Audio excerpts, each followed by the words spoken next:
வருங்காலத்தில் இந்த தொழிலுக்குதான் அதிக மவஸ். இன்றைய சூழலில் உள்ள பொருளாதார ஏற்ற இறக்கத்தை சமாளித்து ஒரு குடும்பத்தை எந்த ஒரு பொருளாதார பிரச்சனையும் இல்லாமல் நடத்துவது என்பது மிகவும் கடினமான ஒரு செயலாகவே உள்ளது. அதனால் அனைவருமே ஏதாவது ஒரு தொழில் அல்லது வியாபாரத்தை ஆரம்பிக்க தொடங்கிவிட்டார்கள்.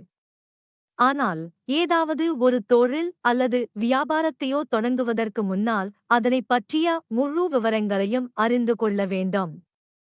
அதிலும் குறிப்பாக எதிர்காலத்தில் நாம் தொடங்கும் தொழிலுக்கு எவ்வளவு மதிப்பு உள்ளது என்பதையும் தெரிந்து கொள்ள வேண்டும். அதனால் தான் இன்று எந்த காலத்திலும் அதிக லாபம் தரக்கூடிய ஒரு தொழிலைப் பற்றிய முழு தகவலையும் அறிந்து கொள்ள இருக்கின்றோம்.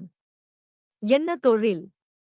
நாம் வாழ்வதற்கு மிகவும் அத்தியாவசியமாக தேவைப்படுவது உணவு, உடை மற்றும் உறைவிடம், அதாவது நாம் நிலையாக வாழ்வதற்கான இடம். இந்த மூன்றில் நாம் எதனை நம்பி தொழில் செய்தாலும் அதில் நமக்கு நஷ்டமே ஏற்படாது. அதிலும் குறிப்பாக நாம் இன்று பார்க்க இருக்கும் தொழில் மூன்றாவதாக உள்ள உறைவிடத்தை பொறுத்தது. அதாவது நாம் ரியல் எஸ்டேட் தொழில் பற்றிதான் விரிவாக பார்க்க இருக்கின்றோம். அதாவது இந்த ரியல் எஸ்டேட் தொழிலுக்கான மதிப்பு தற்போது உள்ளதை விட எதிர்காலத்தில் பன்மடங்கு அதிகமாகவே இருக்கும் என்று பல வகையான ஆராய்ச்சிகள் கூறுகின்றன. அதனால் நீங்கள் இந்த தொழிலை துவங்கினீர்கள் என்றால் இப்பொழுது கிடைக்கும் லாபத்தை விட எதிர்காலத்தில் பன்மடங்கு அதிகமாகவே லாபம் கிடைக்கும். தேவையான மூலப்பொருள் மற்றும் முதலீடு.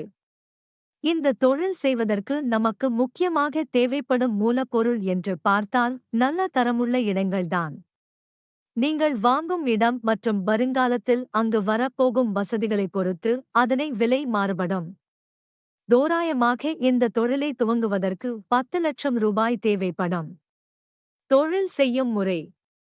முதலில் நீங்கள் நல்ல நிலையில் உள்ள நிலத்தை வாங்கிக் கொள்ள வேண்டும். இன்றைய சூழலில் விளைச்சல் அதிகம் இல்லாத விவசாய நிலங்கள் அனைத்துமே குறைவான விலைக்கு விற்கப்படுகின்றன. அப்படிப்பட்ட நிலங்களை நீங்கள் வாங்கினீர்கள் என்றால் உங்களுக்கு நல்ல லாபம் கிடைக்கும். வருமானம். நீங்கள் தோராயமாக ஒருவரிடம் இருந்து ஒரு விளைச்சல் இல்லாத விவசாய நிலம், அதுவும் மிகவும் வளர்ச்சி அடைந்து கொண்டிருக்கும் ஏரியாவில் உள்ளதை நீங்கள் 10 லட்சம் ரூபாய்க்கு வாங்குகின்றீர்கள். பின்னர் அதனை 10 சிறிய வீட்டு மனைகளாக பிரித்து 10 பேருக்கு விற்பனை செய்கிறீர்கள். அதுவும் ஒருவருக்கு தோராயமாக 5 லட்சம் ரூபாய்க்கு விற்பனை செய்கிறீர்கள் என்றால் உங்களுக்கு 50 லட்சம் ரூபாய் கிடைக்கும். இப்பொழுது உங்களுக்கு லாபமாக 40 லட்சம் ரூபாய் கிடைக்கும்.